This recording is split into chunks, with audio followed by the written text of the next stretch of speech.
সম্মান, ছোট বড় ধনী গরিব এটা একটা বিষয়, আর মানুষ হিসাবে ভালো মানুষ এটা ভিন্ন একটা পরিচয়, ভিন্ন একটা গর্বের বিষয়। অত্যন্ত ভালো মানুষ মীর সায়েদ ভাই উপস্থিত রয়েছেন, অত্যন্ত বলিষ্ঠ ছাত্রনেতা নোমান, এবং বিএনপির দুলারহাট থানার সভাপতি ফিরোজ মামা, ইউনিয়ন সভাপতি, তারপরে সবচেয়ে পুরান যে নেতা আমাদের সবার আগের সেক্রেটারি ছিলেন, হ্যাঁ সেই আমাদের মুরব্বী, যে নেতৃত্বের বাহিরও বিএনপি যখন এখানে, আসলে এটা অত্যন্ত না বললেই হয় না, যখন এখানে বিএনপি, আমি ছোট ছিলাম 90-91 সালের দিকে, যখন কেউ ছিল না, বিএনপির অনেক ভোট কম ছিল, এখানকার রাজনীতি বলতে সবকিছুই ছিল আওয়ামী লীগ ঘরানা, আব্দুল আলী মাস্টার, বিএনপি বললো আব্দুল আলী মাস্টার, দল ভোট বলতে আব্দুল আলী মাস্টার।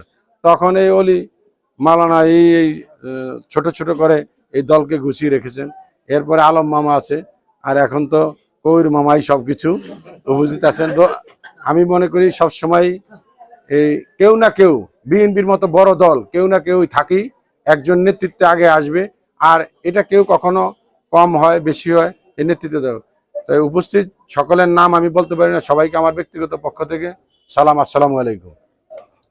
আসলে এখন বক্তৃতা দেওয়ার সময় নয়, এর আগে যে কথাগুলো বলা হয়েছে প্রতিযোগী সেটি ভিন্ন কথা। এখন দীর্ঘ 17 বছর আপনারা কিন্তু কষ্ট করেছেন, দীর্ঘ 17 বছর নির্যাতন হামলা মামলার শিকার হয়েছেন, আপনারাই বেশি হয়েছেন। আমরা ঢাকা ছিলাম, আইনজীবী হিসেবে আমি অনেক কম হয়েছি, আপনারা হয়েছেন। এখানে দেখা যায় অনেক মানুষ আপনারা বাড়িতে ঘুমাতে পারেন না, কারো ব্যক্তিগত সমস্যাকেও রাজনৈতিকভাবে বানিয়ে তাকে মামলা মোকদ্দমায় হয়রানি করা হয়েছে। এখন সময় এসেছে আরেকটা জিনিস আপনাদেরকে চিন্তা করতে হবে। আমরা যারা ইউনিয়নের রাজনীতি করি, যেমন একজন চেয়ারম্যান হলে সে চেয়ারম্যানের ছেলে চেয়ারম্যান হওয়ার জন্য চেষ্টা করে, আমাদের দলের ভারপ্রাপ্ত চেয়ারম্যান তারেক রহমানের কথা আমাদের চিন্তা করতে হবে। তিনি প্রধানমন্ত্রীর ছেলে, রাষ্ট্রপতির ছেলে, এখন 60 বছর বয়স চলে, দেশ বিদেশের ষড়যন্ত্রের কারণে আজ পর্যন্ত তিনি সংসদ সদস্য হতে পারেন না। আগামী 12 তারিখে নির্বাচন, আমাদের ভিতরে কোনো দ্বিধা বিভক্ত নেই। আমাদের নেতা জনাব তারেক রহমান, আমাদের দলের চেয়ারম্যান জনাব তারেক রহমান, আমাদের নেতা শহীদ রাষ্ট্রপতি জিয়াউর রহমান, আমাদের নেত্রী খালেদা জিয়া, আমাদের মার্কা ধানের শীষ। আমি একজন ধানের শীষের সাধারণ কর্মী হিসেবে বলবো, আমি এই চরপেশনের ভোটার হিসেবে বলবো, আপনারা এক চুল পরিমাণ দ্বিধা বিভক্ত না রেখে আগামী 12 তারিখে ইনসাফের সাথে, ইমানের সাথে, কোনো লোক দেখানোর জন্য না যে গেলাম করলাম, নিজেকে আল্লাহকে হাজির নাজির রাখে যেটা করব ইনসাফের সাথে করে আগামী 12 তারিখে চরপেশন মনপুরা থেকে যাকে ধানের শীষের মনোনয়ন দেওয়া হয়েছে জননেতা নুরুল ইসলাম নয়ন সাহেবকে, তাকে যেন নির্বাচিত করে আমরা দেশ নায়ক তারেক রহমানে এই চরপেশন মনপুরা আসনটি উপহার দিতে পারি, এই হিসাবে আমরা কাজ করব কিনা। আমাদের ভিতরে কোনো দ্বিধা বিভক্ত নাই। মার্কা আমাদের, মানুষ বদল হতে পারে, ক্যান্ডিডেট পরিবর্তন হতে পারে, কিন্তু মার্কা কখনো পরিবর্তন হয় না। আমি যদি এই মার্কার লোক হই, আমি এটার জন্যই কাজ করব। আমি সবাইকে বলবো যে যেখানে আছেন, যে যার যে সামর্থ্য আছে, যে যতটুকু দেওয়ার সবটুকু উজাড় করে দিয়ে আগামী 12 তারিখে বাংলাদেশ জাতীয়তাবাদী দলের মনোনীত প্রার্থী, ধানের শীষের মনোনীত প্রার্থীকে আমরা জয়যুক্ত করব। আজকে এই যে একটু আগে জাহাঙ্গীর ভাই বলেছে, অনেক আগ থেকেই আমাদের কিন্তু প্রতিদ্বন্দ্বী অনেক শক্তিশালী।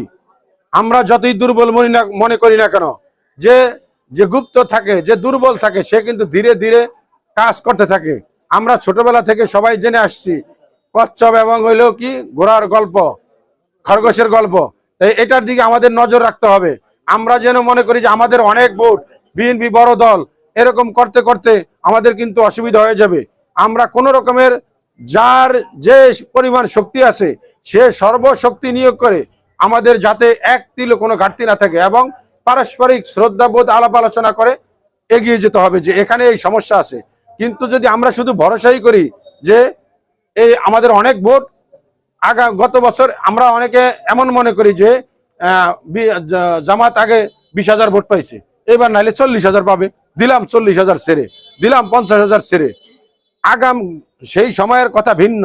আর সবচেয়ে বড় একটা জিনিস মাথায় রাখতে হবে, আমি যার সাথে কাজ করি, যে আমার সাথে কাজ করে দীর্ঘ 20 বছর, সে আমার ত্রুটি বিচ্যুতি, আমার সরলতা দুর্বলতা সে জানে, সব জানে।